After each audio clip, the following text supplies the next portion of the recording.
رغم أنها لم تظهر سوى دقائق، إلا أن قلوبنا تعلقت بسارة كما لو كانت من لحم ودم.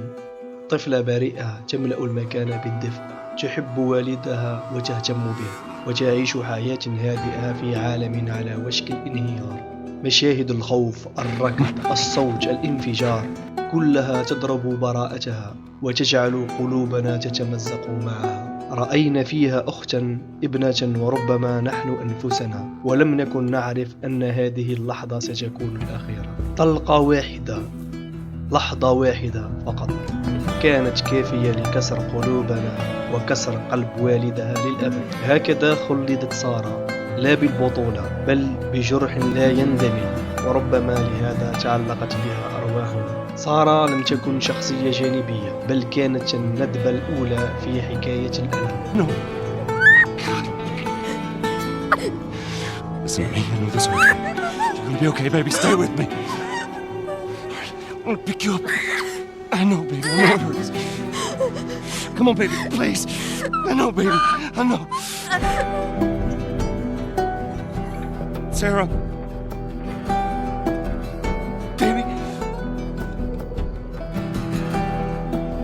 Don't do this to me, baby.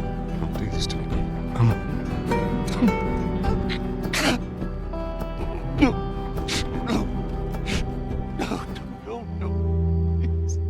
رغم أن سارة لم تظهر في The Last of Us سوى بضع دقائق، إلا أن القلوب تعلقت بها بسرعة غير عادية. لماذا؟ إليك الأسباب النفسية والقصصية، البراءة والواقعية. منذ أول لحظة نراها كطفلة حقيقية، تستيقظ في منتصف الليل، تقلق على والدها، تهديه ساعة في عيد ميلاده. كلها تصرفات بسيطة لكنها واقعية جدا، تجعلنا نراها كابنتنا أو أختنا الصغيرة. علاقتها مع جول، العلاقة بين سارة ووالدها جول تعرض بأسلوب دافئ بدون كلمات كثيرة، لكن كل شيء فيها يصرح بالمحبة. نظرات، ضحكات، هدية، ثم خوفها عليه أثناء الفوضى، وهذا يزرع في قلب اللاعب تعاطفا تلقائيا معها. وضعها في وسط الكارثة، نراها في قمة البراءة وسط انهيار العالم. طفلة لا تعرف ما يحدث، تنقل من مكان إلى آخر، خائفة ومتعلقة بوالدها، تركض وسط الظلام والانفجارات.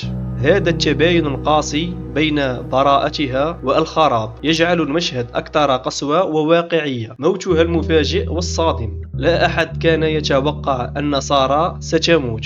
كانت البداية تقليدية، تجعلنا نعتقد أنها ستكون الشخصية الرئيسية، لكن فجأة وفي لحظة واحدة تطلق عليها النار، ونشاهدها تموت بين ذراعي والدها في مشهد تمثيلي وموسيقي وصوتي مؤلم جدا.